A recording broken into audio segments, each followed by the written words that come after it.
That unfortunately has a brain tumor, and she's on some pretty strong medications to help with seizures. And one morning, the owners came downstairs to find that she was very disoriented and not responding in her normal way to them. And they realized that she ate nearly her entire bottle of seizure medication.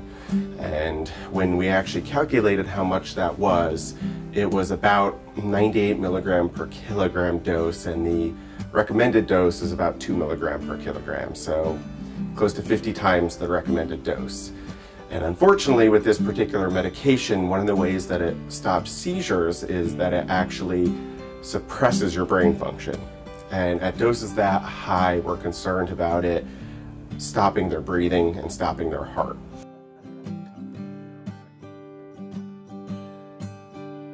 Until recently, the treatment of choice was purely supportive, and sometimes we would give activated charcoal by mouth if the patient was awake enough. But when she actually presented to the hospital, she was minimally responsive. She really only responded to noxious stimuli. Her heart rate, instead of being around the 100s, was down near the 50s. Her respiratory rate was nearly 4 to 8 breaths per minute. So she was very, very affected. After discussing the case with her owner, we decided that we're going to try a novel therapy called intravenous lipid emulsion therapy. So what that actually does is we're instilling a very high concentration of fat, something called intravenous lipid emulsion. It's 100% soybean oil, and originally was used as a nutritional supplement. However, a human doctor found that it was very helpful with some toxications. And where it's helpful is when medications or toxications that are fat soluble, meaning that they dissolve in fatty substances.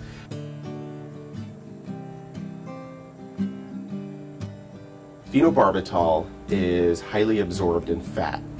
So by instilling a very high concentration of medical grade fat substance into this dog's vasculature, we grabbed onto any of the circulating phenobarbital, and we also potentially inactivated it and pulled it from the affective tissues. That theory, again, is the lipid sink or extended lipid phase theory. And what used to be a potentially fatal syndrome that, unfortunately, the half-life of phenobarbital could be up to 5 days. So that drug could literally be in the dog's system for up to 5 days. What used to be potentially fatal and lasting, again, the 5 days, by the next morning, this dog was alert, walking, eating, wagging her tail, and in under 24 hours, she was back home with her family with an intoxication that previously could have killed her.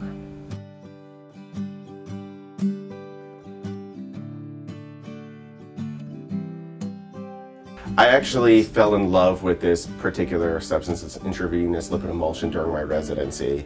It was a product that at first seemed strange to me. Why would injecting a nutritional supplement actually help with toxicities? So I started to research it a little more, and it is very widely used in human medicine, especially with lidocaine or bupivacaine, so local anesthetic toxicities that have become dangerous to the patients, and unfortunately is also used in a lot of patients that have overdoses of their own medications, whether it be unintentional or intentional.